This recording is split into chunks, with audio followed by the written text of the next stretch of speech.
We good? Oh, it's recording. I see it going. Okay, so I'm starting out today. Today we're just going to talk about a little bit about kind of getting back to business, and because what I find is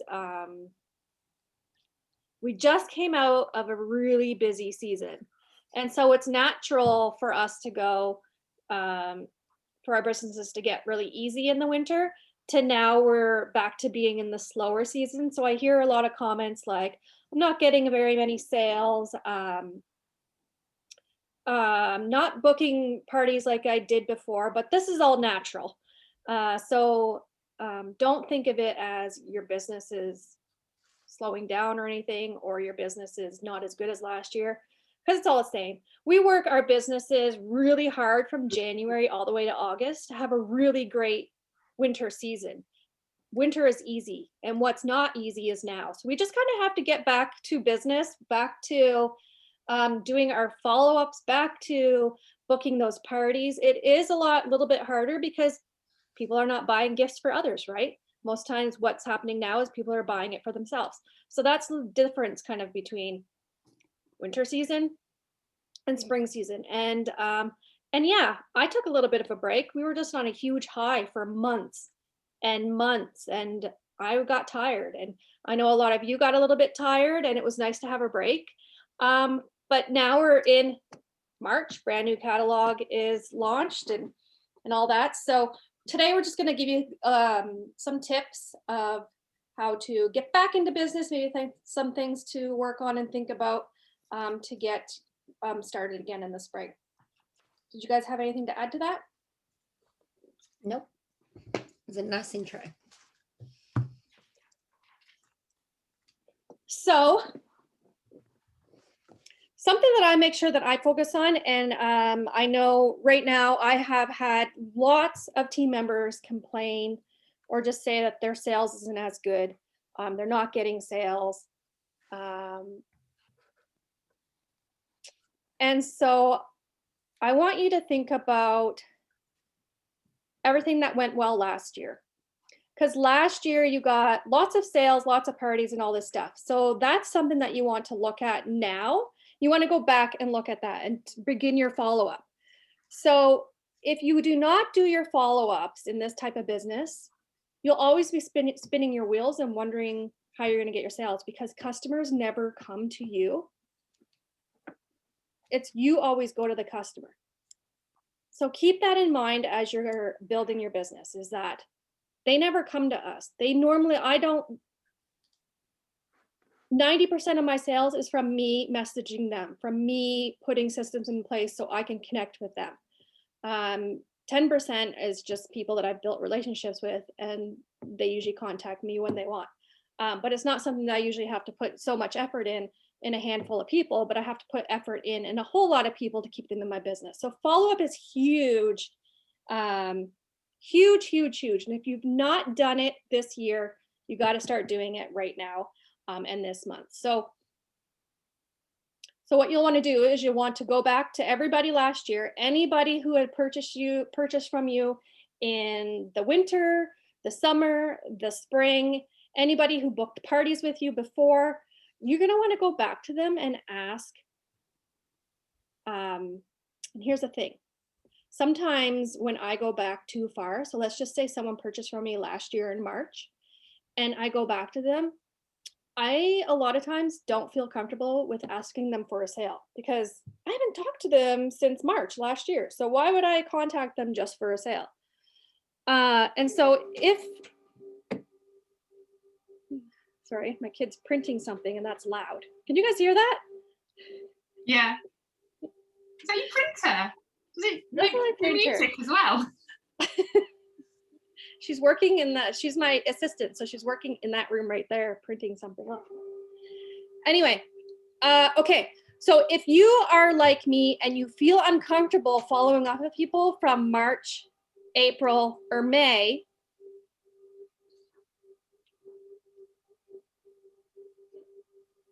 you know when people walk in your office, do you feel awkward and you don't want to talk anymore? Like, yeah. That's the way I am. I'm like, go away.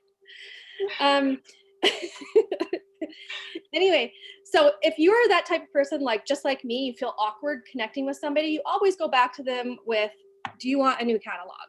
So yes, you can go back all the way to the beginning of a year if you have not followed up with people between January and say August. If you feel awkward, then you're going to connect with them and see if they want a new catalog. People who have purchased from you in the fall even, or in the summer, then it's easier. Are you talking to me? What do you want? Hurry up. Okay. People, sorry, I'm like, my brain is not working today. Okay. So for those of you who have had customers come to you in the fall and winter, those are the easier people to connect with a sale. And that's instant sale right there. But you do have to go back and ask for that. Today, though, we kind of want this to be more of a discussion base. So I'm not going to do a training, and then Lisa's going to do a training, and then Tam's do a training. We want this to be more of a discussion base. So as we think of things, anybody can kind of pop in with ideas and stuff. But follow up is probably the biggest and most important thing that you can do in your business. And if you're not doing it, there's just no way to grow your customer base. There's no way to keep them in your business if you're not following up with them. They can easily purchase from you one time and go on to a new consultant. And that's the thing. Customers, consultant shop all the time. And you will not keep them in your business if you are not following up with them. They will just go on to the next person. They will go on to the next person, whoever has packaging that's better than you. If you can make their customer experience better, they will stick with you, but you still have to do that follow-up to get them back into your business, because they're never going to come to you to buy. It's always our own personal efforts connecting with them. Do you guys have anything to add to that? Yes, your Tupperware story. Oh, you want me to talk about my Tupperware story? Okay, so my Tupperware story. So years ago, I lived in northern Alberta, where it's very cold. So like at nighttime, it can get to like -60, -50.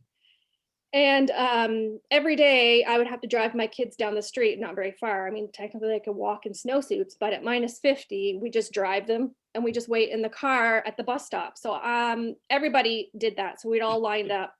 So this one lady sells Tupperware. And she knocked on my window one day and said, "Hey, do you want a Tupperware catalog?" I'm like, "Yeah, sure." Now I didn't have anything because I was, they always say don't get caught naked without Scentsy in public. And I didn't have anything to give back to her. But she did give me a catalog. Are you shaking your head at me? I tutted as well.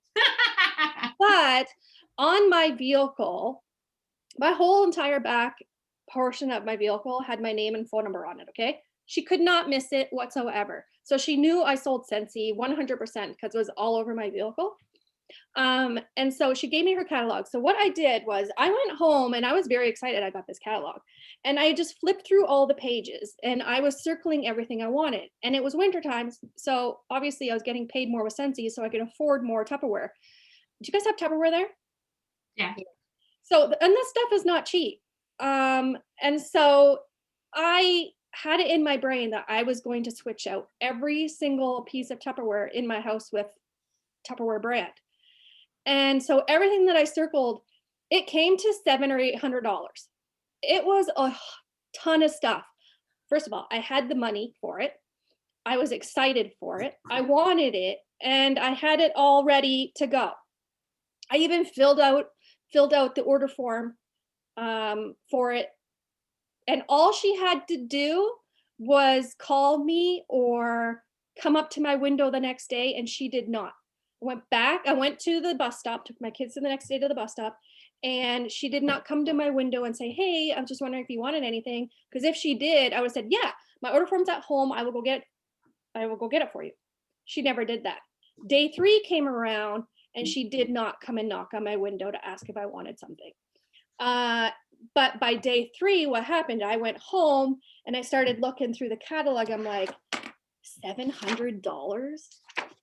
And I was like looking through the book, $700. Like, am I crazy? And so then I would that day I remember crossing out something that I actually didn't really need, which brought the total down to like $600. And I still wanted the stuff though. But I'm not the type of person that is going to say, hey, I got a big order from you. I don't know why I'm like that. And I think this is why I do really good follow up, is because I know I'm not like that. And I know when I give you a catalog, you're going to want something out of it. So that's the type of person I am. And I think that's why I'm really good at follow up, is because I just mentally know secretly you really do want the product. You're just not telling me. And so on day 4, I remember going through the catalog. She still didn't come up to me and ask me if I wanted anything. She sees my phone number on my vehicle every single day because she's parked right behind me. And on day 4, I crossed out more stuff. On day 5, I crossed out more stuff. And by the time day 6 or 7 came on, I actually ripped it up, no longer wanted it, and it was in the garbage. And so after that, I mean, that was, I don't know when that's had to have been when my kids were really little, probably 2012 or so that happened. And then after I threw that away, I was like, this is so weird. That lady just missed out on $700 or $800 worth of product orders. And why did that happen? And I actually sat there and dissected her business. I dissected her business of what she did wrong, because she would have had an $800 order if she had connected with me a day or two after. She would have had my full order at 2 days. On day 3, I would have been more hesitant of giving her the whole order. On day 4, there was even half gone. And on day 5, 6, or 7, I didn't want the stuff anymore. I had ripped it up, put it in the garbage. I didn't want it anymore. So I now teach people that if you're going to give catalogs to people, and you know yourself, anytime that you get a catalog, you're looking through it and you're circling things that you want. You know that's happening. We all do it. And then by the time a week comes, that catalog is now sitting in a drawer and you don't want the stuff anymore. So I have so many team members that say, yeah, I handed out catalogs last week. I'll probably connect with them, in about 2 weeks, maybe at the end of the month, to see if they wanted something before I place in my last order of the month. Don't do that to yourselves. Don't do that to your business. You cannot wait 30 days to then connect with somebody to see if they wanted something after you handed them a catalog. You cannot wait longer than 3 days. If you are waiting longer than 3 days, you are missing out on a huge opportunity for sales. And not just sales, everything that they wanted, they usually will order within their 3 days after they see the catalog. And so I always make it a habit that if I give a catalog, I'm connecting with, I try and do it no more than 2 days. Because then I'm just like, Carla, do you remember that lady? And I always have to remember after 3 days, I started crossing things out of the catalog. And so keep that in mind when you're handing things out, you have to connect with them within 2 days, because you're going to start missing out on a whole lot of sales if you just don't do your follow-up. I bought something from a company. I just bought one product from them. It was like some kind of supplement or something. It's when my dad was poorly and I was trying to get stuff to help him. And I got the product and it came in a brown jiffy bag. It did have a business card in there, but nothing was labelled. And I just chucked all the packaging in the bin. And I actually really liked the product, but I could not for the life of me remember what the lady's name was. Never. And I was going to get more. I really liked the product and I really wanted more. But she never contacted me to ask me how I was getting on with my order. And if she had, I would definitely 100% have bought more product from her. But because she never contacted me, I had no way of knowing. Nothing was labelled. Yes, there was a business card, but I threw it in the bin. Never ever. And I couldn't even tell you her name now. I remember being so impressed getting this product and thinking that's amazing, and then having no idea how to get in contact with her to order more stuff. It was just crazy, because she spoke to me a bit about the other product lines when I ordered this first product, but she never followed up with me and said, how did you find it? Did you want to try anything else or anything like that? It was just never had a word from her. She got my order, done.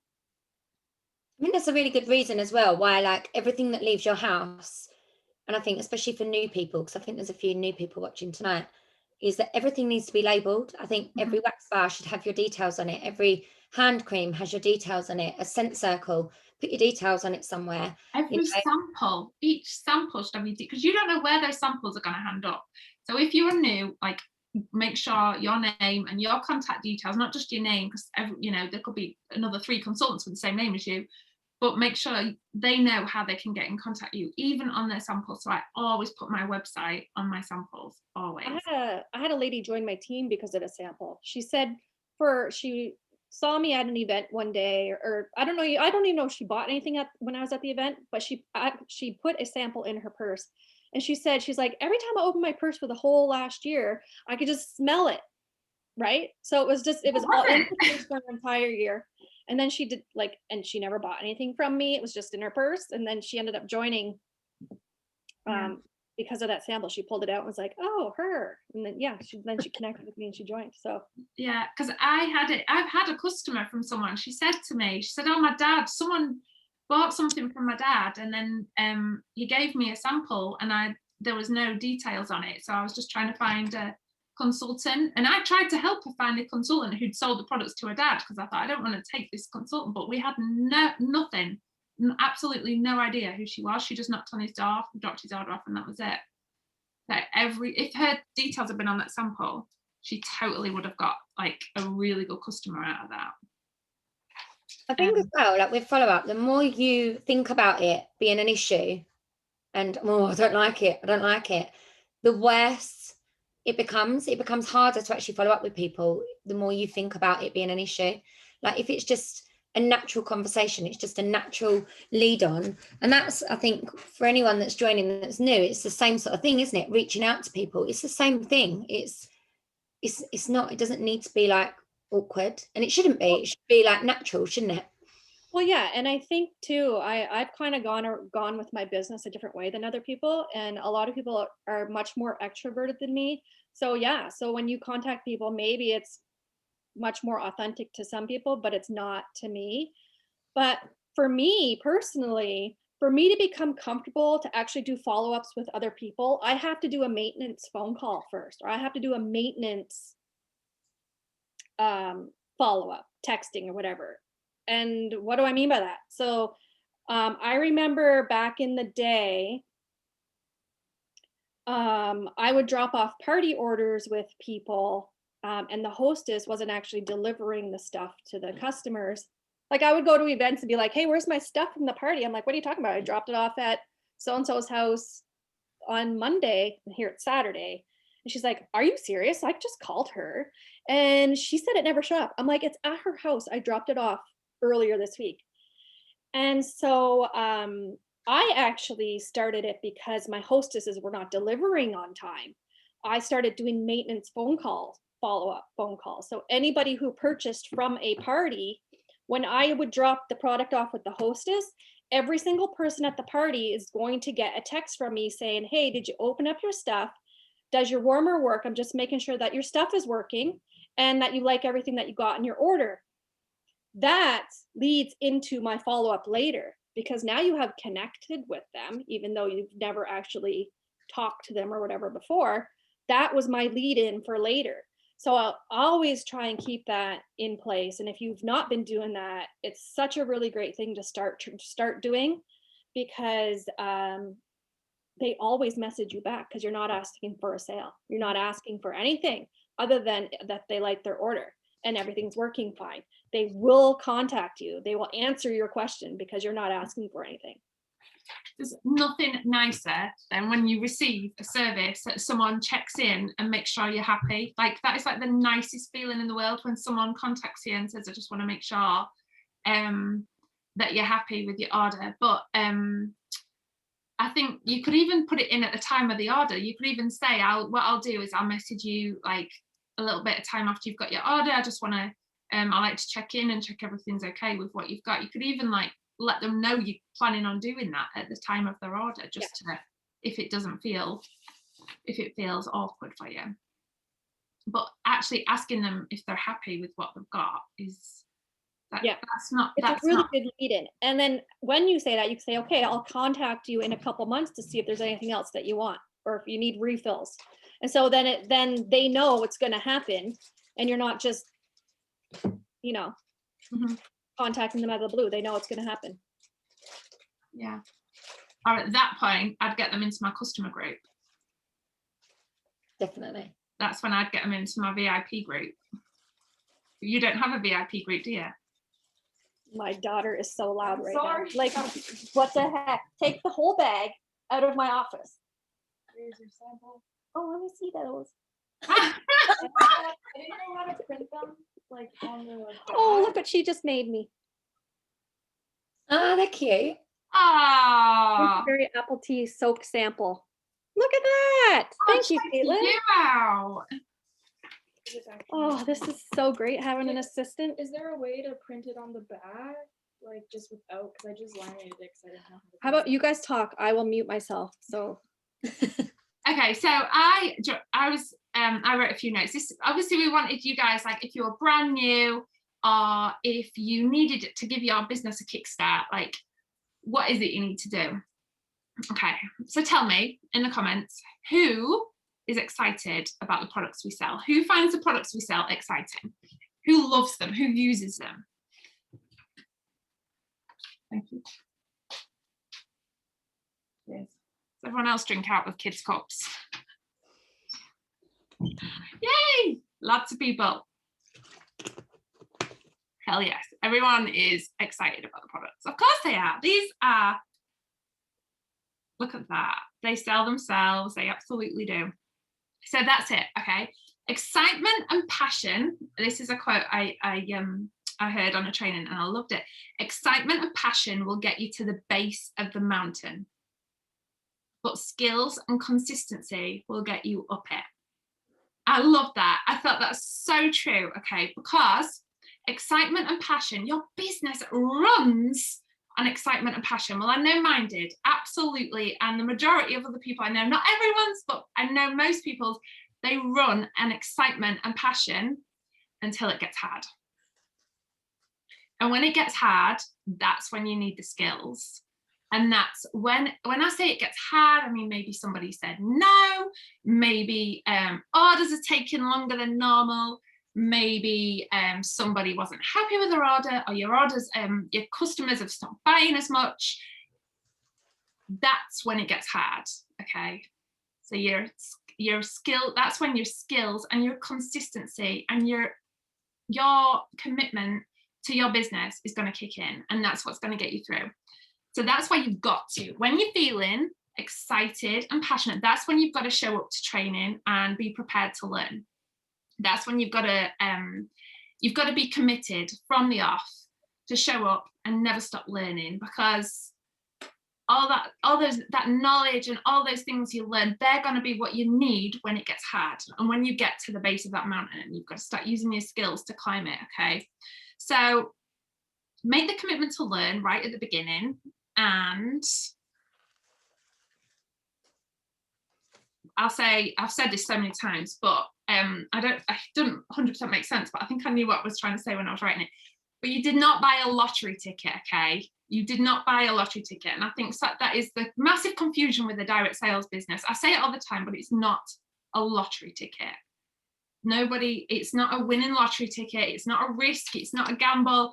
It's a business. You bought a business. You bought way more than a lottery ticket. But for me, it's personally what you bought has got more opportunity than any other possibility I know. Okay, so anyone can buy a business, absolutely anyone. Anyone can sign up to Scentsy. Well, no, not everyone. Anyone can sign up to Scentsy if they wanted to, but it's what people do with it that sets them apart. So anyone can post a picture on Facebook and say, okay, I sell Scentsy now. Here's my link, have a look and buy anything there if you need it, okay? But you might get a few lucky hits. You might get a few people like go on your website and think, oh, that looks nice. Or they've maybe heard of it before. And, someone else might have done the work for you. And then they might go on and think, yeah, I'm going to buy that. And you might get a few lucky hits, a few PWS orders. But if you're here on this training, I'm guessing you guys want more than just a few lucky hits. I'm guessing if you're here on this training, you want to build a sustainable business. Something that's way much more than just a couple of PWS orders and just, so the odd little bit of luck. You want more than that. You want to buy yourself a car. I love that, Saskia. Okay, So first you need a goal. And for me, when I first started, my goal was, when I signed up, I wanted to be able to save up to take it was the year before my husband's 40th birthday. And I wanted to save up and take my husband away the following year. I wanted to be able to stash my Scentsy commission to one side, because our financial situation was, we were getting more and more into debt every single month. Literally every month we were getting more and more into debt. We were paying way more out than what we were getting in. So I thought, right, if I can stash a little bit of money aside, I can surprise him, because he'd never in a million years expect it, and I can surprise him with a trip. I was just thinking like a night away or something like that for his 40th birthday. So that's what I wanted to do. That was my goal when I initially joined. That was like what I really focused on and what I was really excited about. Because if you obviously making sure your goal is to fund your Scentsy addiction. So you need to find something else as well, okay? Like, we're all addicted to Scentsy, but find your goal to, your why is buying your new own house, being secure for you and your children, you will do it. You absolutely will, Claire. Your why is so important, because when your why is there and you know what it is you're working towards. I mean, it could just be like, it could be anything. Like, everyone's got different reasons for why. Mine was, I wanted to take my husband away. That was what I was really, really excited about. And then it just makes you more consistent, and it makes you more willing to try and more willing to show up and less likely to make excuses. In the end, I actually blew my own mind, because I earned the Caribbean cruise, but we took Anaheim instead, and we went to Vegas. That was like a dream come true, and that was thank you to Scentsy. Okay, so obviously you need to set yourself an action plan. So you know what you want to do, but you need an action plan, because all the training in the world is amazing, but you need to put actions in place. If there's no actions, if you're watching the trainings but they're not doing what you learn, is absolutely pointless. So okay, a question I want you to ask yourself is, why do you sell Scentsy? And I don't mean because you want to save up for a holiday or anything like that. I mean, what is it actually about Scentsy? Why do you sell Scentsy over any other product? Why do you choose to sell Scentsy because instead of another direct sales business? Or what is it about Scentsy? Answer me if anyone's got a few answers in the comments. Quality, beautiful products, beautiful because it's safe for my children. It's different. Something I know and love. It smells amazing and lasts. Try to be all right. Yeah, that's it. Okay, so let me ask you now. Do your audience, the audience you talk to, so on your social media, for me it's social media, that's how I get in touch with my audience. Do your social, if you looked at your audience now, would they know why you sold Scentsy? Would they actually know why you choose Scentsy over anything else? And I'm hoping the answer will be yes, but it's yes. That's a good point. Yeah. Yeah. Do they know why, right? Because being honest, perhaps no. I mean, there's, you tried to post your warmers. There's no, obviously I don't want you to think, oh, I'm doing it wrong or anything like that. That's not what this is about. But write down the reason you sell Scentsy in your phone or in your notebooks. Like, I use my note section all the time. Write down, what is it about Scentsy that you like? Why do you choose Scentsy? Why do you choose Scentsy over everything else? And then start getting that point over and over and over again. And I don't mean a post okay, so I love Scentsy because, I mean, let people actually completely feel why you love Scentsy, and let them, because the whole, a loyal customer base is built from a customer base that knows, likes and trusts you. And if they know why you sell Scentsy, and they know why it's so this is why you choose it, they will be far more likely to be drawn to you and come to you over and over and over again. And that, yeah, so that is the absolute perfect example. You're a new consultant and have been raving about it since you first started. When I first chose Scentsy, it was because I absolutely loved the products. It's because I had other home fragrance products used to give me a headache, and I found Scentsy and I fell in love with it. And then I went in with the whole safe alternatives candle. That was my why I chose Scentsy. And I absolutely very quickly fell head over heels in love with the company. Okay, so what do the majority of you guys use to get orders? Is it customer groups, referrals, borrow bags, sample packs? What do you guys, for me, it's my customer group. That's where the majority of my customers, VIP group. That's like, I know not everybody has one, so I'm just intrigued. I've never had a customer group, and I still don't to this day. And look where you are. That's it. There's just no right. Everyone can do it however they want to do it. I think most of my orders come from off of Facebook, actually messaging my customers for me. My VIP WhatsApp group. Yeah, that works. That works really well for me. Okay, so a few different answers, samples. My business started booming back in the day when I started doing texting, like putting them like on a VIP texting Service. like when new things would come in, they would get the information, or if I was out and about at an event, they would be the first ones to know where I went or where I am, so they can come to me. And it was also the very first time when my open houses started working, because I would do open houses for 4 years straight and nobody would ever show up until I put a texting program together.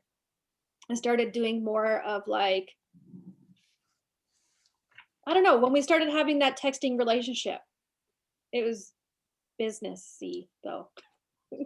Yeah. My VIP group's a little bit like that. It's very much like I literally just message them LTOs, things that are coming. Obviously, if I want them to have parties, it's very much like, it's not conversational, if that makes sense. That's separate. It's very much one-to-one. Yeah. So I actually have a couple of team members that have messaged me lately, or I've messaged them lately because they said that they're having a difficult time with sales. And so I usually reach out to them and say, where are you doing your sales? Like, where are these sales coming from? And a lot of times they are only working in their VIP groups. If you're only working in one spot to get your sales, you do have to make sure that you have that second spot to get those new customers. Because if you're constantly just working on your customer VIP group, these are customers you've already had, they've already ordered from you before. It may be easy or hard to get orders from them. It just depends on how you're connecting with them and how often you're posting in there. Is the page dead? But if you are looking for new customers, you're not going to get that from your current VIP group. So you have to make sure that you are advertising outside of that to be able to gain new customers to get inside of that VIP group. So that's important. And I find a lot of team members who are having difficult time with sales are continuing to try and get sales from their current customers, whereas you think you should be thinking about, how do I get new customers? So that you should be focused on getting new customers to get them in to your VIP. Does that make sense? Yeah. That's my goal of mine every month. But I always think it's worth looking at your platform and looking at whether you are coming across as salesy. So we all say like share, don't sell. It's really like, I find what works for me is when I'm in a really inspired mood, like I've watched some trainings or and I want to put some content together, I will schedule some posts, I'll write some posts in my notes. But then what I've started doing now as well is when the weather's good and I've got good daylight, I'll take loads of photos of different products, because if you post a flyer and then post something that you have created yourself and look at the difference in how many people that reaches, it will be so many more people. You copy and paste a post that's been widely used by other consultants, and then you write one yourself that uses like exciting like exclamation marks and emojis and stuff like that, and then look at the difference in reach. Like, so when you've got, like, maybe you've had your hair done or you got some makeup on, spend some time just literally walking around your house, taking a load of selfies, tidy a corner up in your house and just take loads of product photos. It doesn't have to be anything, but just bank a load of content, get a load of content in the bank, and it will make such a difference for the days where you aren't feeling, you know, the day when you're at the bottom of the mountain and you need to climb up, you've got the stuff there ready to go. But yeah, I think the difference with coming across sharing, not selling, it's all like, you will always sell products that you love the most. What I personally do, like anything that I love, so I sell more of anything, and that's because I share that more than anything. And obviously my passion for those particular products, like Luna is a massive one for me. I sell loads of that. Clothesline Scentsy Fresh, I'll share loads of that. If you can think about selling without selling, it's the same as I recruit without recruiting, if that makes sense. Like, I sponsor people without actually trying hard to do it. Is that even like, you'll sell something if you take a picture of it on your desk rather than posting a flyer with it saying 54 pounds on it. You know what I mean? Like, you'll sell it if you can show how it'd be in someone else's space. Those ones do better. Even if you didn't take the picture, I find pictures all the time everywhere. So, you know, those ones do way, way better. You just sell it. You'll sell it without actually selling it. And facts tell, stories sell. So if you watch the, oh gosh, what was it she said? The Meghan and Harry thing. She said something about everyone wants to hear stories, like everyone lives in the stories they're told. And it made me think about Scentsy and how, I can't remember how she worded it exactly, but it made me think about Scentsy and think, yeah, it is like stories, telling stories about products. Just like, you know, what a bar of clothesline makes your house smell like, or what memories a bar of vanilla bean buttercream gives you, and stuff like that. A story as opposed to a fact. Like, anyone can spit out the ingredients, but actually talking about how it makes you feel and the story behind it will always sell more than the facts. I always do that with, like, especially the first couple of waxes that I got in my starter kit. They literally take me back. I can remember my first 2 weeks selling Scentsy through opening that kit. Vanilla bean buttercream, pink haze, and shimmer were the 3 bars that come in my kit, because obviously it was, I think, 3 bars then I think we got in the kit I got. Yeah, I got 3. And I remember those bars, and I remember mixing one evening shimmer and pink haze, but just because I didn't really know about the whole take all your wax out, put your wax in, and I mixed it all together, and all of my friends come round, and I remember the girls saying, I cooked them all dinner, and they said to me, Lise, those bars remind us of you. It literally takes us, and they tag me in posts saying, I'm warming shimmer today. It reminds me when we first come around to your house. And I've had sales off the back of that because of the story sort of attached to it, if you like. So definitely stories sell. Do you know what else really sells in your customer group though as well, is but sharing as many different products as you can. Like, I get stuck in a rut sometimes of wax and warmers. And I was saying to the girls earlier, like, I've sold diffusers in the last month because I've advertised diffusers. I've gone live with a diffuser, talked about how it works. And I know not everybody will have them, but you can still create posts, you can still create stories, you can still go live and talk about the products, show pictures of the products. And oils and diffusers are a $1 billion business. Massive. Like, the other companies that sell them are doing huge amount of sales, but yet there's a lot of Scentsy consultants that never promote our oils. You know how great our oils are? Yeah. And the price point is so good. So, I mean, you'll sell what you share.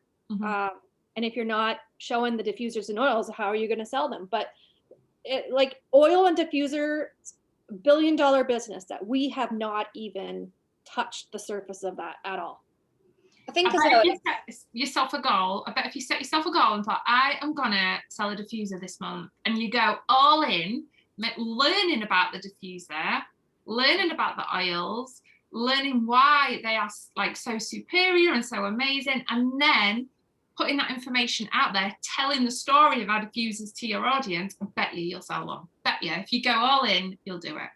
I think it's mindset. I think some people just look at the price and go, I can't sell that. And this was something else that really made me think about when I was a new consultant. And I hear it quite a lot from maybe more seasoned consultants that are getting stuck in a rut, is when they go, no, my customers aren't interested in that. And it's like, well, hold on, how do you know? How you're assuming that everybody in your customer group or everyone in your VIP group or every member of friends and family that are on your personal Facebook, for example, are not interested in our diffusers. Yeah, I think they're one of the posts that whenever I post pictures of them, they get the most interaction.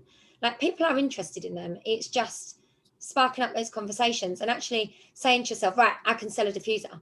I can sell a diffuser. Yeah. Well, and you got to think about it too. We're the only company that has a warranty with it. Yeah. There's no other company that has a lifetime warranty. It's limited lifetime, which means there's a fee, but it's a lifetime at that. So you could have our diffuser for 20 years. You pay so much, you get a brand new one if it breaks for the lifetime that anybody's a consultant, or as long as this company goes, like, we are the only company that offers lifetime warranty on diffusers. Sarah says she doesn't have one and people think she's been false. Well, so if a product's been launched in America and it's coming to launch here, I will go and I will look at all the reviews, like the Scentsoft. I posted in Carla's group and asked them. That's my favorite item. I asked them, I said, can I get some reviews on the Scentsoft from consultants?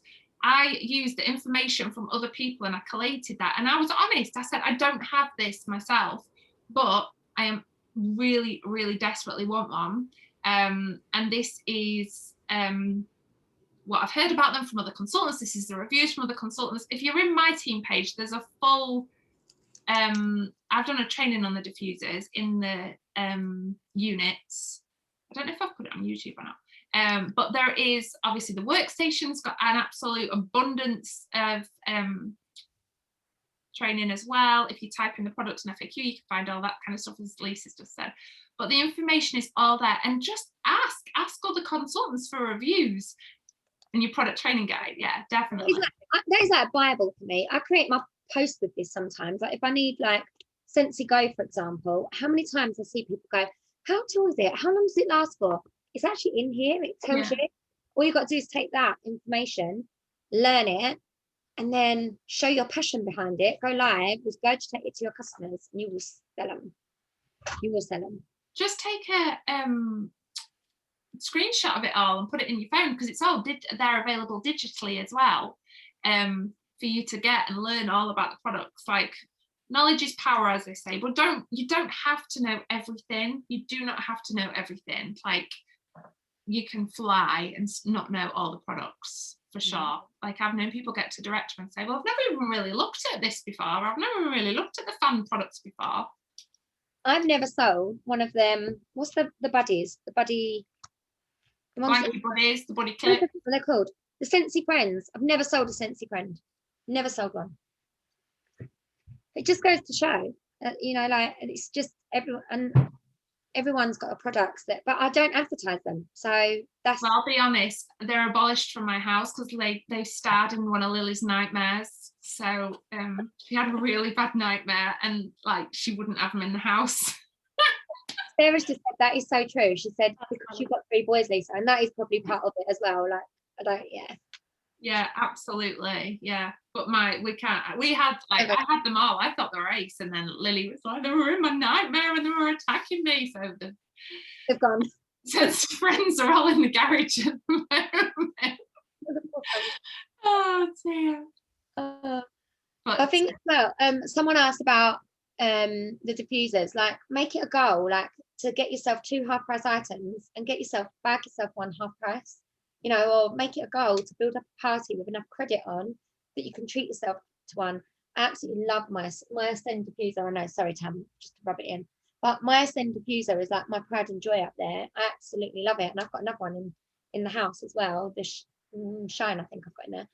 And like, I love them, but I didn't pay for them. They come with like building up credits, and make that part of your goal. If you're like, right, I'm going to get enough credit so I can get one of those, and then I'm going to go live about them once a week. Don't they say that you've got to advertise a product at least 6 times, I think, or you've got to see something 6 to 7 times before you go, I'm going to buy that. And I think that's so true. The amount of times I've put in my basket And then I come back to it, and then I go, oh, I get that email that says you've still got something in your basket, and I think, oh God, I should check out that. And it takes me a few times. Sometimes I might see the sponsored ad on Facebook like 10 times before I go, oh God, I'm going to actually buy that. So it's the same with your customers. Not everyone's going to buy it first time round, but if you're not advertising it regularly, you won't sell it. And I've had consultants, I've had customers be sitting in my group for like since I started 3 years, and then they purchase it like that. Yeah, I have every time I've gone to events, I have a lot of people that come up to my table because I'll have like a diffuser going, and they just keep saying, I've been looking at these for 2 years now. I've been looking at these. They really want one. It's just they haven't gotten to the point where they just want to plunk the money down. People are looking and they want them. And it's a matter of how many times do they have to see it until they purchase it. That's what it is. And you know what? A massive, I can't actually remember the figure, but it really like spoke to me, was the amount of people who, like we all know the Instagram influencer thing is like, that's driving more product sales than anything else right now. It's people go from recommendations, like recommendations sell. It's something crazy, like 80% or something. 80% of purchases are made when something's recommended, and it's not even by a friend. It could be by an influencer or something they've seen on Facebook. So you know what's really bad, what I've done, you know, people are getting into the habit of saying, can you post your last pictures of what you posted, what you purchased from Amazon? You know how bad that sucks me freaking in? yes, it's so bad. And then I go and buy stuff on these people's list that I don't even know who they are, but yet I want what they have. Yeah, that's it. Well, that is totally. So when you give somebody, you really want to encourage when you give somebody their order, or maybe you give them a sample pack. Like maybe if you're brand new and you've not got that order yet, and you're giving them samples or a catalogue or just something, a little bit of information, get a review from them, and then use that review to show other people, so you can say, here's what so and so thinks, or here's what so and so thinks. Like that, I am exactly the same. We're all driven by other people's reviews. Like we love to see the like when somebody else recommends it, gives it credibility, doesn't it? Do you know what as well? I've started doing this more recently. Is even if I've had a customer today, she texted me about vanilla waves, and she actually put, hello, where's this scent been like my whole life? I absolutely love it. And she was like, it reminds me of Disney. There's something it reminds her of in Disney. And so she actually texted that to me, and she's not on Facebook, but I will screenshot that, just cut it down so it's just got her message and the picture that she sent me. And I will then post that in my customer group, post that on your Instagram stories, post that anywhere, and be like, look at this review, because it creates that herd mentality, exactly like Carla just said. That's why I ended up buying a Peloton. I didn't even know one existed until I started seeing all these people that have bought them, and I was like, I need that. And I bought it. I don't get me wrong, good investment. And I bought it too. We bought it the same day. I think I rang you, I texted you, I was like, I think we need to buy this, and you were like, should we do it? And we went, yeah, let's do it. And that was it. We both just well, here's the thing. No, I was kind of looking at the Peloton for about a month or two prior to that, but it wasn't until then you said, let's do it, and I said, okay, let's do it. So it was peer pressure a little bit. And you tried someone who also wanted it really bad, and I bought it. And now you love it. Just saying. I love it too, actually. I really like it. Yeah, me too. And I do. I absolutely love it. But it's the same sort of thing. You see, I like, even as consultants, you see something that everyone's talking about, and yet then all of a sudden everyone buys it because we're all talking about it. And that's the same. If you can get your customers talking about our products, talking about what they love, sharing with their friends what they love, they're doing your job for you. And that's how you've got to think about it. When you buy something, what makes you buy that? Whether it's not Scentsy, when it's something not Scentsy, what makes you buy that? And then apply that to your Scentsy business. FOMO. It's FOMO. It's exactly. Well, I think this time last year, everyone had FOMO for toilet roll, didn't they? It was like everybody was crazy. That was a necessity, Tam. That was a necessity. Yeah, but people were buying more than they needed because that's what everybody was doing. They were buying like excessive amounts. I remember Mike coming home with a 16 pack and going to him, you God, we should have just bought a 4-pack. Like, everyone's going to think that we're like buying excessively. It's like, at least we always buy a big pack of toilet. Yeah, you're a house of like 5 I'm people. really guilty about it. That's it. Yeah. Oh. I tell you one thing I've written. So that I think is really important. Don't try and do everything or you'll accomplish nothing. I think that goes with any point in your business, even now, like where me, Carla and Lisa are at now.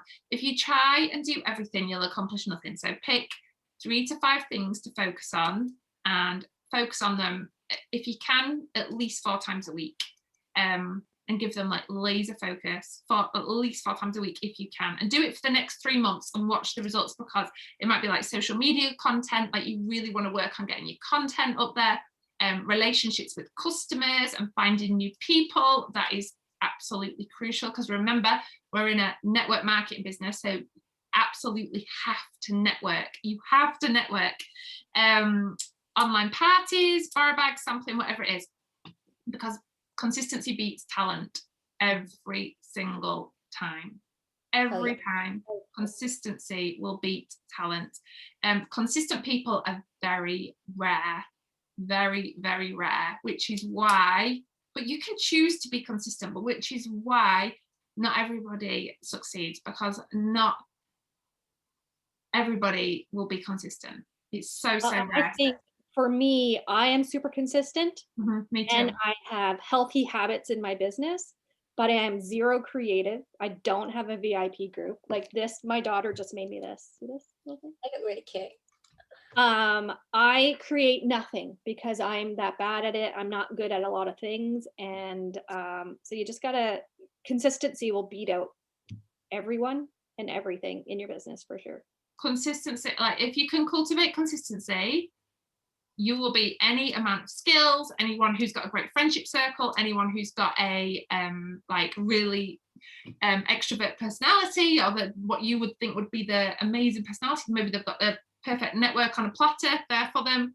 If you're consistent, it will beat that over and over again. I am 100% consistent, and I'll tell you what, I don't, like Carla says, she's not creative, so it would be, she hates being creative, so it would be, and like her really focusing on that would her be doing something that she hated, like absolutely hated. So do the things you love, like focus on the things that you absolutely love. Like I love being creative, I love creating stuff. I came from a creative background, like that's how I got into Scentsy, through my creative business. So I can focus my business and I can work my business to grow in a way that's creative. Like maybe you love talking to people or going live or whatever it is. Do something you love and focus on that and just grow it again and again. Someone said, do you mean focus on a warmer, a 55-pound warmer, or one specific warmer? How narrow group should, how do you mean? Do you mean when I say focus on 3 to 5 things? I mean 3 to 5 activities in your business that you want to get, like 3. So in your action plan, like maybe you decided you want to get in 3 months, you want to, this is your goal. And to do that, you're going to do it with a VIP customer group, you're going to do it with sample packs, you're going to do it with whatever it is, whatever activities that you're going to do it with. Just focus on those and don't try and do everything. Like you'll see all these amazing things that other consultants are doing on the groups, and you'll like, don't ever think, oh well, I can't do that, because like not everybody can. There's very few people who can do what some other people can do. You know, there's only, you do you. Got to be authentic to yourself. Absolutely. Like Carla's got to where she is without a customer group and without being creative. It works. It really does work because she's being consistent. Like if you've been consistent. And I don't focus on making things look pretty either. That's one of the things that really, you know, I can look at people posting what they're making and people posting really nice photos of stuff, and that's just not me. But if I sit and actually think about it, when you start seeing what other people, when you start comparing yourself to other people is when you end up doing nothing, because then you just don't feel like you're worthy enough to even do anything. But for me, if I see someone posting samples, I'm just going to get someone else to make it for me. Why not? Okay, why not? I need right? that. Or connect with somebody and say, help me. You know, I've connected with Tam a couple times and said, help me. dying here. But I mean, at the end of the day, it is consistency and doing things that you are good at. And I'm really good at systems and customer follow-up. And if you've not done customer follow-up, and I think that is the number one thing that everybody needs to focus on is customer follow-up, and keep it consistent in your business, because you will get everything that you want if you keep your customers in your business. I also work on like a 12-week year plan. And so Tam is kind of saying, take 5 things and do those really, really well. And I absolutely agree with that, because that's exactly kind of what I do. So like on my calendar over here, I have 4 months, like January to March, April to June, July to September, October to December. So when I get close to those months, then I'm going to put in what I'm going to focus on for those 3 months of the year. And yeah, so that's what I focus on. I just take 3 months and focus on a few things that I want to do really, really, really well, or create in my business, and do those. So I don't have all this stuff. Like, I want to do a lot of things, and I can have a big list this big, but I'm not going to accomplish any of them if I don't chop them up to where they need to be in my year. They need to be more. And I think something that I've always tried to do as well is surpass, like do better than expected.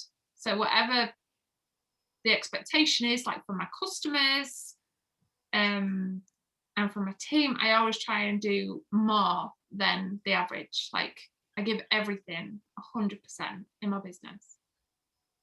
And that makes you stand out above other consultants, because obviously you want your customers to see you and only you, and you are going to stand out by 100% giving it everything you've got and doing more than what they expect, giving them going that extra mile for your customers. The amount of times like people come like, sorry to bother you and stuff like that, but they're not like, don't ever, I always make really clear that that's what I'm here for. Like, I'm here to give them a great service. Mm-hmm. Yeah.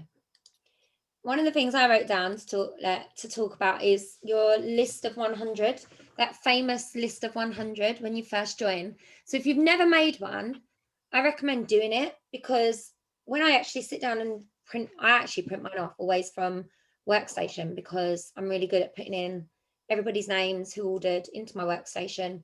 So I go and print it. I go and print that list, and then I highlight them. I look at my list of 100, and I look at, you know, who's not bought from me for a while, who has bought from me a while. And I know when we were discussing this earlier, and everybody works it slightly different. So sometimes I use that list of 100 to keep me reminding me of the customers that I've had in the past, maybe customers that haven't bought from me for a while, to tick off that list as joiners, for example. I normally break mine into prospective hosts, prospective joiners, and then your diehard customers, those ones that it doesn't matter how many times you ask them, they're never going to join your team. And I have my list of 100 literally split into 3 columns. And that will determine what type of conversations I'm having with them. And it doesn't actually matter. I know some people will be like, but I just don't know 100 people.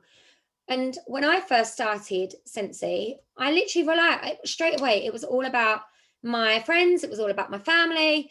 That was my starting point. And, you know, that wasn't a huge number. I just wrote those people down, and they were my starting point to start chatting to and talking to. And gradually they would refer somebody, or they would refer a friend, or if I hosted a party, those 8 people that come to that party would then all be added onto my list of 100. And I made sure that I had some way of contacting them so that I could follow up with them and I could check in with their order, exactly like Carla was talking about. It didn't have to be, and you gradually build on that. You build on that list. So whether you might have just started, for example, and your list of 100 is only 20 people, 20 people is a brilliant number to start with. If it's only 10, you know, you start with 10 and you network. You go and find ways to build that business, to build that number. And you keep going back to that list of 100 all the time. I think it's so important to have in some way, shape or form in your business, whether, as I say, I have mine printed. And I literally go back to it and I split them into their 3 columns, and everybody's in a list. And sometimes people get moved from a list. They unexpectedly join or say yes, or, you know, then turn into that party host. So I think that's really, really important. So if you have only just joined, write down all your people, write down all the people that you know, all their hairdressers that you know, all of the beauticians that you know, I'm trying to think of the list. There's a really good list in, what's the book I'm thinking of, where there's like a really detailed list. Mary, There's one in someone. the network.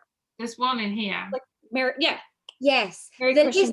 list in there is so comprehensive. I was going through it thinking, oh my God, it literally set light bulbs off with me, thinking, I haven't even thought about that person. Like, I don't know, the people that work in the dentist, for example. I know there's 3 ladies that work in my dentist, and every time I go in, unlike some dentists, their receptionists there are really lovely. And I was like, next time I go in, I'm going to make sure I take them all a sample pack in and have a conversation with them about Scentsy, which is completely out of my comfort zone to do, especially right now.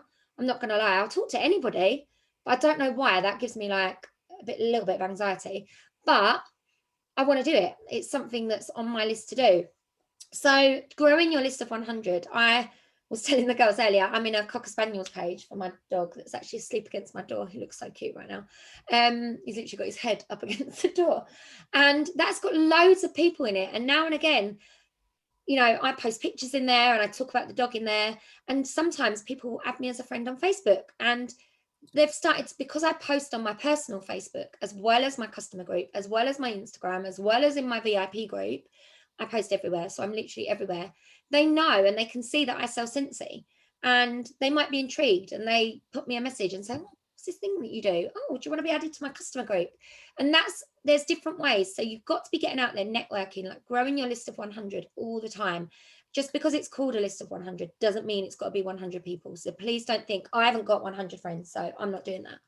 Well, yeah, and you also have to think of your list of 100 a little bit different. Every time I, get a newer consultant to create their list of 100, they're always very hesitant in doing that, because then they think that I'm going to want them to now contact every single person on their list of 100, even though they probably they haven't talked to them in 6, 7, 8, 9, a year, 2 years. No. So when I get someone to create a list of 100, I then try and talk to them about what are they going to actually do with the list now that they have it. And it's not calling them or texting them and saying, hey, you want to buy Scentsy, you want to join my team. We don't want you to do that. That's called cold calling. And cold calling is actually really bad in this business, and you should not be doing it. But the idea is what to do is you're going to take this list, and now you're just going to get back into their life. That's what it is all about. If you see, you have a list of 100, let's just say you do 10 people a day. You're going to look at your list. You're going to find 10 people on your list. Say you work mostly on Facebook. Maybe it's the very last thing that they posted that you're going to post underneath it. You talk to them nothing about Scentsy. And so if you do 10 people a day, it'll take you 10 days to get through your list of 100. And it's just connecting with people.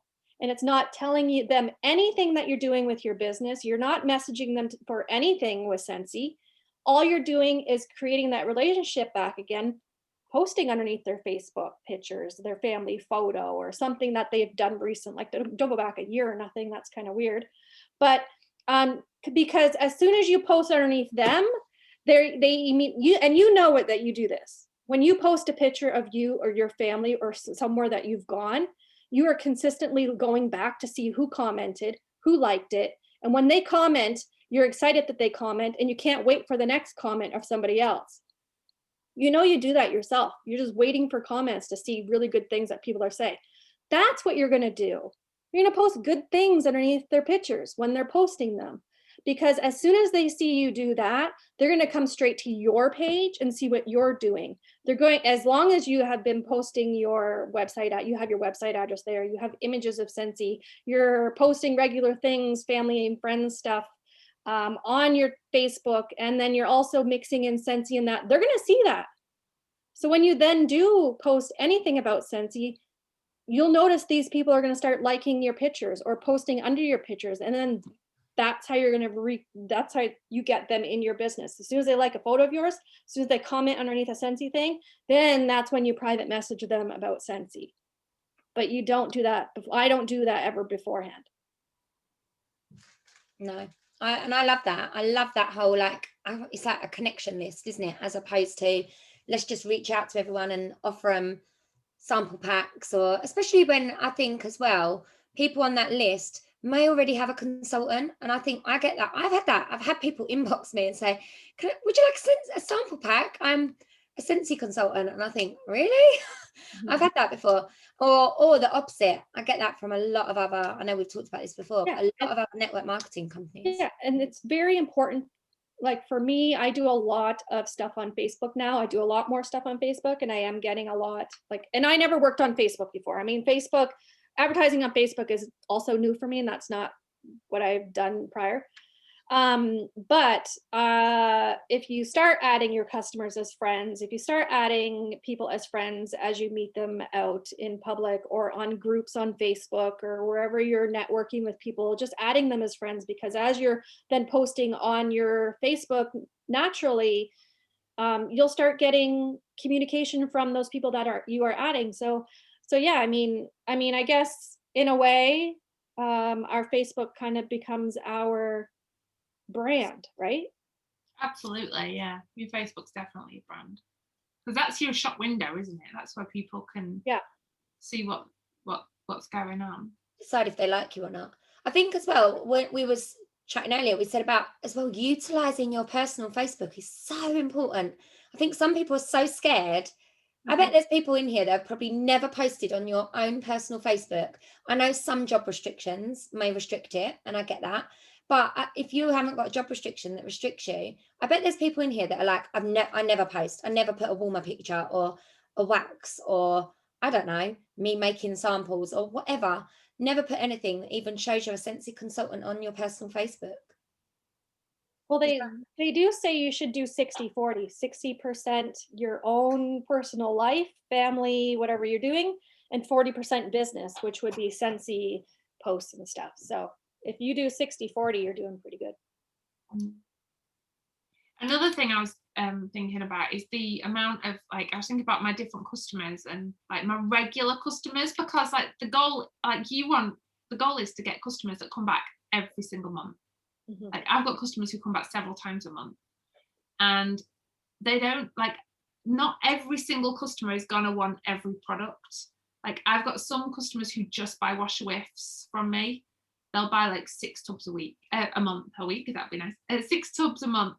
And then I've got other customers who wouldn't ever buy washer whiffs from me. I've got some customers who don't like the wax, they just want pods. So that's why, like what Lisa said earlier about sharing all the products, all the different products, and you might have people who are not interested in the wax and warmers, but they might be interested in the counter clean or the laundry stuff or the body stuff. So it's really, really important to share all the products and sample them as well, like samples of how I have got people hooked on washer whiffs.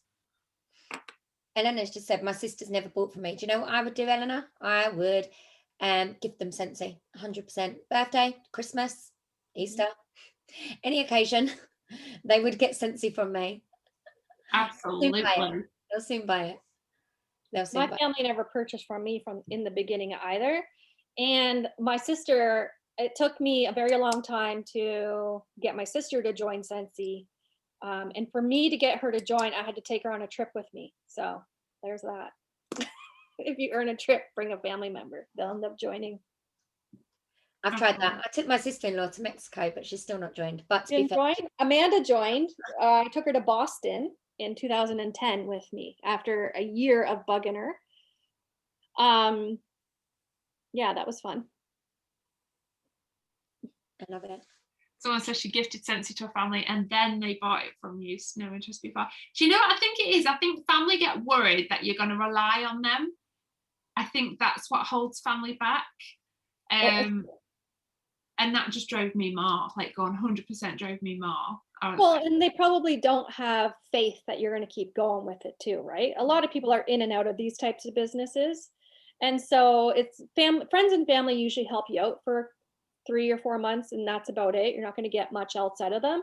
So you always have to kind of build your network and more customers after the fact, because you only have them for so long. honestly. And they're not gonna, you know, they're not gonna enjoy you selling it until they actually see you being successful with it. Then they'll be like, oh yeah, I get what you're doing now. They can't see your forward moving future with the company until you're actually doing something usually. Mm-hmm. Yeah, and that's where your consistency plays in. Mhm. Over and over. Okay, are we wrapping up? We've gone over like by 15 minutes. We always go over. Pages. Okay, is there anything anyone wants to ask while we're here? Is there any questions? Ask away.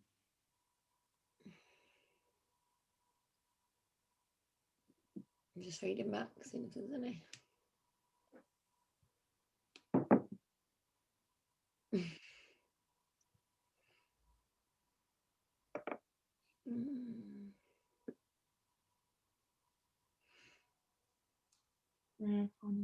think we're good. Do you print your sticker labels or buy them? I print mine. Do you print yours? Yeah, I print on mine. You can actually, if you haven't got a printer though, you can buy some really cheap stickers off eBay. Yeah. With your name and your phone number on. Like you can get the like 1,000 for about £2 or £2.99 or something, or however much that is in CADs. I think Someone asked, if I do one thing tonight, what should it be? If I was I love that question. Someone asked that. What? Someone asked that. Oh, I love that question. If I do one thing tonight, what should it be? For me, I would say get your follow-up ready. Go back through all your customers in 2020 and all your hostesses. Get that ready to do follow-up. You know what? When I do coaching calls with my leaders, the very first thing I get them to do is follow up. And if they don't follow up by the next phone call, I don't have another phone call with them. It's a requirement when they. I love that. Requirement. And not only follow up with like customers, but if you've sent any samples out or anything like that, make sure, like obviously Carla, the lady had literally just given the Tupperware lady who lost out on that crazy order. Like I literally want to get her and be like, you idiot. She literally gave Carla a catalogue. So whatever you've got, utilize your kit, get it out there. That's definitely a great tip. Just get utilizing your kit. Yeah, there's, I mean, if you're on my T page, there's a tutorial on how to make stickers. If you're on Carla's, I know Lisa's probably got one on. If you're on Carla's, I can add my tutorial in Carla's T page. What is the best thing to do as a newbie? I have done the list of 100, but what else? Launch yourself. I think like look at actually doing like a launch party. That's what I'd recommend. I know you can't actually party right now, but get online and do a party. Be brave, rip that plaster off and actually think, right, how am I going to launch myself? I would do like an online party. And I think I get asked that all the time, like, how do you get people to host a party? Host one yourself first. With the intention to get 2 people to do a party after. You have to ask people though. You have to ask people, like, just asking them. That is the key to pretty much everything. Like once you've got that relationship with them, ask them. I mean, you're asking them to host a party, like especially online, it's so simple. All they need to do is add a group and just add up to 8 people in, like make it easy for them, and they can get some free and half price Scentsy. So it's win-win. You've asked and they just don't reply even after follow up. It's important to build your relationship up with people too. If you don't have a relationship, most likely people will not reply back. So if you've not had any type of conversations about anything else before, or you're not connecting with them on their own Facebook pages or however else you connect with people, if you're not doing that and if you're just asking for parties, most likely you're not going to get much replies. So you do have to keep the relationship part is really where it is in this business. You will get more people wanting to do parties and wanting to help you out and stuff if you've been interested in them, not interested in them hosting parties for you. if you're actually interested in them and their life and their family. Maybe just say to them, do you know anyone else who would be, I mean, obviously you don't want to be spammy and hounding them if they're blanking you, but maybe saying, do you know anyone else who'd be interested, adding that in and just saying, I'd be really grateful.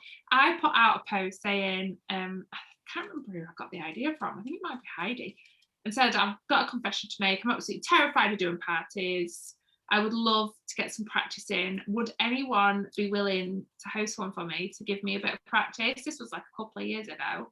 To give me a bit of practice. I just totally took the whole pressure part out of it. This was actually a home party, and one of my friends, like one of my really good friends, and hosted a party for me. She ended up joining too, and she's now a star consultant. And I just did it that way. That really, really worked for me, because I'm not great with I didn't want to put these amazing parties out there when I knew that my confidence wasn't great with parties, so I didn't want them to think that it was going to be like, I kind of let them know that I'm new to this and I'm not promising you anything amazing, but this is what I would love to do. I'd love the practice, because people love to help you. And they're just starting month 2, and I've got a customer who's just placed a second order for another minimum. She said it's a shame that you can't bundle and save the fans like you can the one that's going to ask her if she fancies doing the party. Yeah, that's a good idea. Yeah, good idea. Zoe's asked about the list of 100 that I said on the workstation. I use my contacts section on the workstation. If you click on that, if you save everyone's names in, you'll have a list of all your customers, especially if they ever register for like clearance sales or flash sales or anything like that, or if they've ever bought through your website. If not, there is also a blank list of 100 sheet on the workstation, which actually gives you tips of like what sort of people to add to your, it's like a, what do you call it, like an electronic, like an E100. If you search list of 100, it comes up on the workstation. I think there's a video and like a PDF thing that you can fill out as well.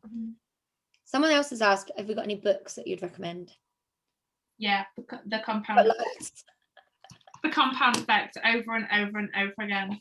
This is all about consistency, and it will literally, I cannot tell you, but since I've read it, I'm not anywhere near as overwhelmed anymore. I was gonna, Claire, so I bought that book. When I read a book, Tam doesn't like it, but if Tam reads a book, I don't like it. So I didn't really enjoy that book. I would recommend Eat That Frog if you have my brain. So this is like with the 12-week year. When you explained the 12-week year, I was like, so Carla explained the 12-week year to me, and I was like, I don't get it. And then I read a book. I was like, I just don't get it. I don't understand what you're trying to say to me. And then I read a book called Don't Read This Book, and it was written for creative minds, and it was basically the same. And I was like, Carla, I get what you were trying to tell me now. I get that book, because it was the same book, not the same book, but the same concept, as in stop trying to do everything and just like how to like funnel all those things that are going on in your brain if you've got a creative mind like me. And how to funnel them, and when you've got like, I want to do this and I want to do this and I want to do this, and how to funnel them into like what you're actually going to do, because into activity is just amazing. And definitely my other huge one is if you're a newer consultant and you've never read these books before, all of Mary Christensen's books are awesome. The green one's really good. Network marketing superstar, be a recruiting superstar, and be a network marketing leader.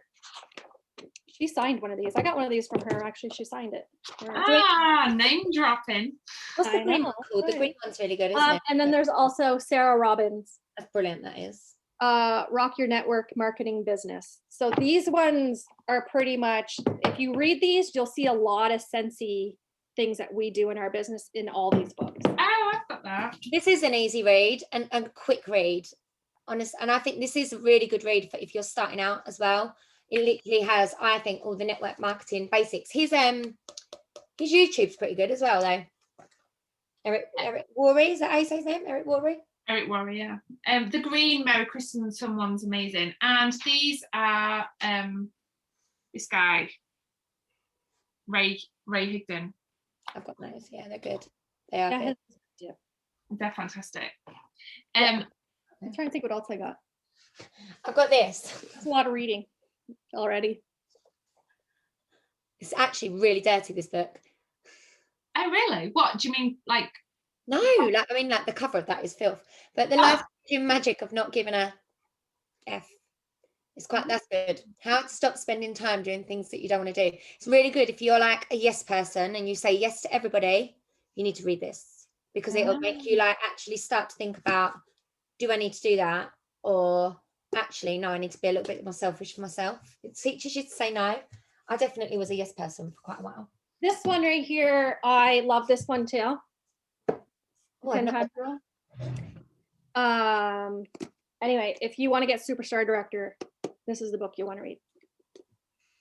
Oh, I love it. It just makes you want to do more. That's, you know. See, I found that with this book, but this book made me stop doing stuff that wasn't contributing to what I wanted to do. And do you know what? It talks about relationships as well, like your relationships with your family and prioritizing. I just loved it. I absolutely loved that book. And one thing that I would, my finishing tip is, okay, we'll all finish on a sip. Mine is... Stacey asking, what was that book? This one? The 10 times rule? We've shown about 20 books, haven't we? Grant Cardone. He has a lot of good books, actually, Grant does. Still list. If you want to succeed, don't take advice from people who haven't succeeded. If you want advice on being an electrician, who do you take advice from? You don't take it from a hairdresser, do you? You take it from what did I say? Electrician. You take it from an electrician or a plumber.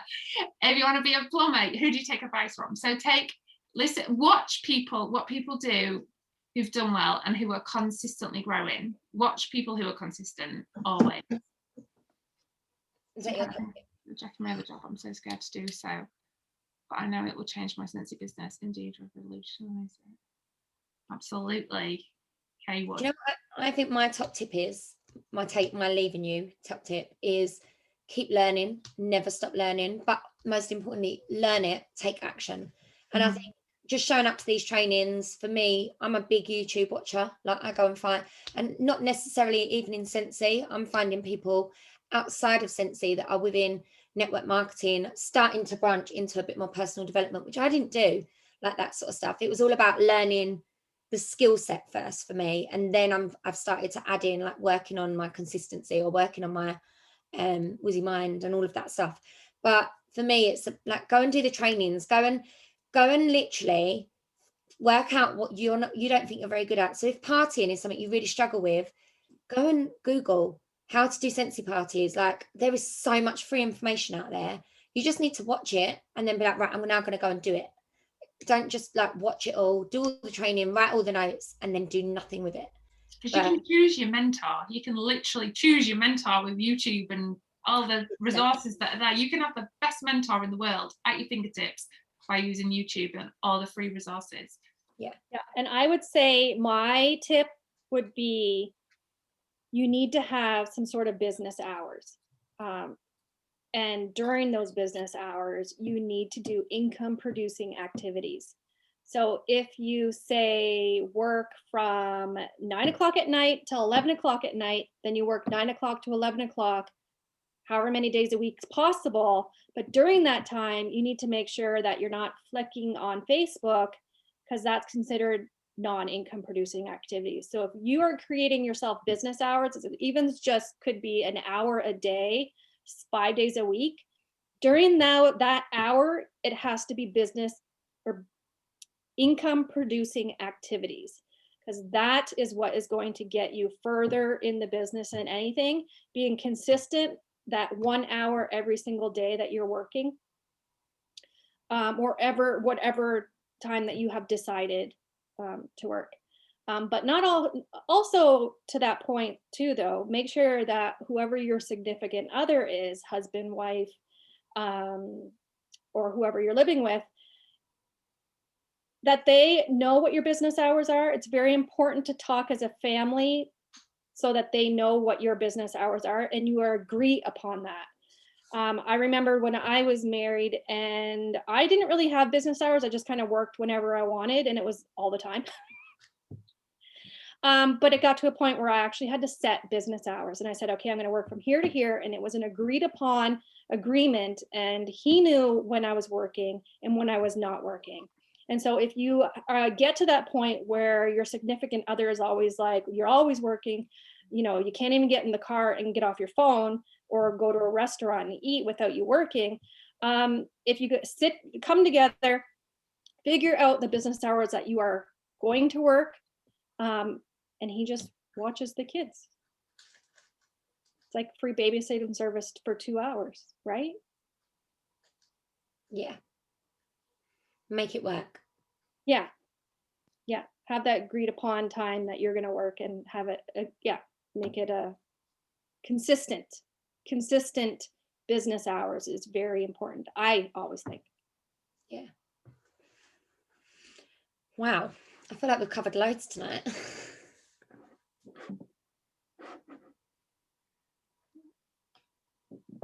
What's considered to be income producing activities? So obviously things that are going to get you orders and team members, they are income producing, and obviously working with your team too. So your follow-ups, income producing. Making samples is kind of not, but handing them out is. Like getting those samples out is. Like promoting your Facebook, promoting your products, promoting yourself, that's all income producing. And then obviously asking people if they want to join, like building a team, that's income producing. Getting your orders out there like as quick as possible. And I'm not gonna lie, like you would like, I know we're telling you to read books, but that's technically not an income producing activity, reading books. So I would take that out of your working time and just do it on a time. Like it is very good to constantly be building yourself in reading and learning, yes, but it's technically not an income producing activity. So income producing is how you're going to get your PRV, new team members, thinking of different ways to get out there to get new customers. Getting new customers, it's income producing as well. So just thinking of ideas of different ways that you can work on Facebook or social media or changing up something in your business or asking somebody something is always income producing activities. Because there's a lot of fluff that people can do, like spending 2 hours creating a box. Oh, what was it, Carla? Oh, seriously. that is not classed really as income producing, is it? Like it would have been. The time it takes me to make a VIP box of samples is weeks of brain power for me. And so that's not really income producing. The faster that obviously you can get that done, the better. But it is income producing when I mail it out. Yeah. But it's definitely not income producing, me thinking about it and doing it and putting it together for 3 weeks, because that's the way my brain works, because I'm zero creative. So me creating things is technically not income producing. I sent Tam it is, because Tam's really fast at doing it, but not for me. I sent out 15 sample packs on Friday, and I've had about £150 in PWS orders from doing so. So that's income producing. Yeah. Thinking about it is not income producing, and that's my problem. Yeah, that's it. So, oh.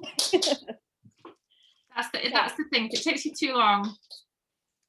And if it takes too long, it's not worth it. Yeah. Your time. But the self-development, I cannot stress enough how important it is. It's absolutely crucial, in my opinion, because there's obviously going to become hard times in your business, times that are not easy, and like times where you have to really, like, your mindset has to get you through. That is where your mindset and your self-development is going to come in, and that's going to make you push yourself and push out your boundaries. We were going to finish about 10 minutes ago, 20 minutes ago. We should be done. Well, end the recording. If people want to stay on, that's fine. I'm so sorry. How do I do that? Oh yeah, stop. We could sit here and chat all night.